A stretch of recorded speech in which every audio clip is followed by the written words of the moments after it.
பேசாம இருந்தாலும் மனசோட மனசாக பேசியதொரு காலம்,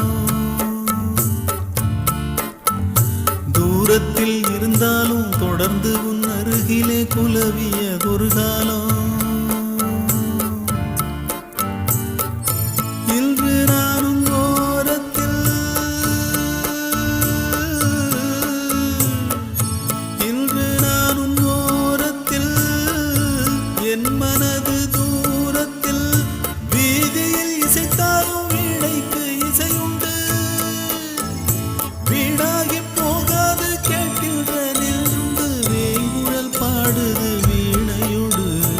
உன் குத்தம்மா என் குத்தம்மா, யார நானும் குத்தம் சொல்ல, இது உன் குத்தம்மா